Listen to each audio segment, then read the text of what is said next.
Assalamualaikum warahmatullahi wabarakatuh. Selamat pagi, salam sejahtera untuk kita semua. Baik, jumpa lagi dalam mata pelajaran Bahasa Indonesia kelas 7 bersama saya, Guru Pengasuh Muhammad Soleh Kadir SPD.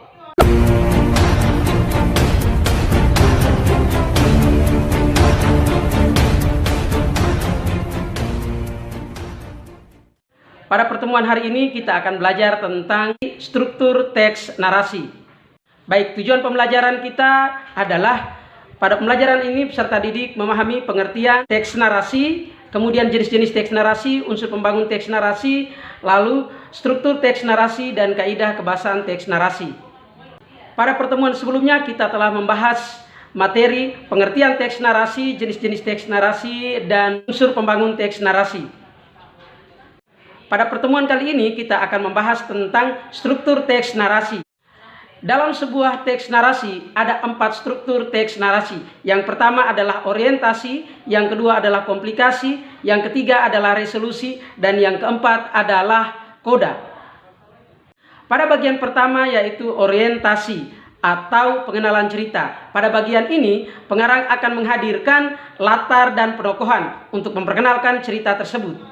Contoh yang digunakan adalah di tepi sungai. Pada suatu pagi yang tenang, ada seekor buaya yang sedang berenang.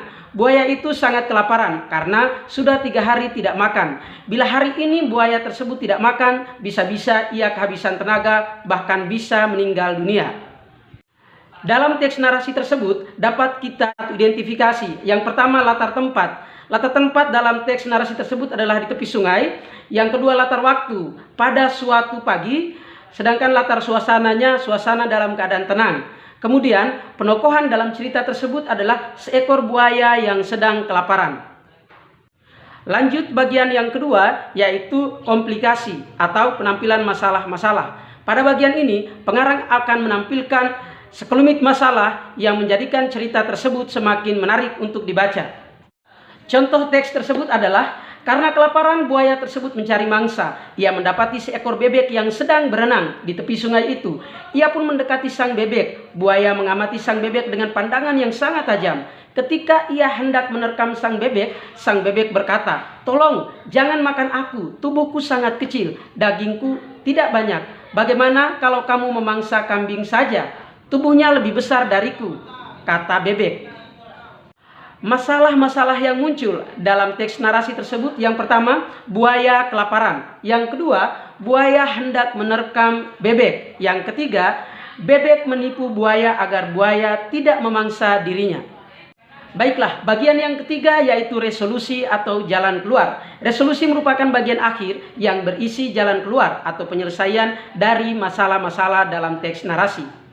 Contoh bagian yang mengandung resolusi adalah mendengar teriakan minta tolong dari anak gajah. Sang induk bersama kawanan gajah dewasa yang berada di sekitar tepi danau seketika menghampiri anak gajah.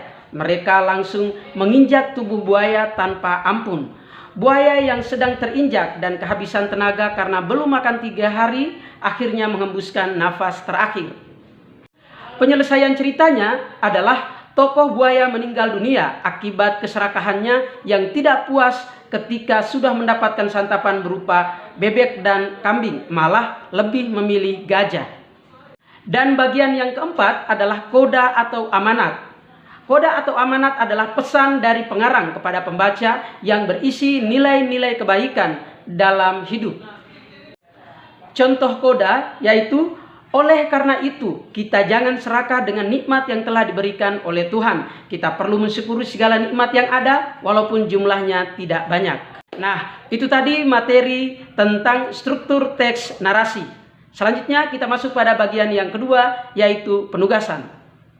Pada bagian ini, Pak Guru akan membacakan sebuah teks narasi, lalu tugas dari peserta didik adalah menentukan struktur teks narasi.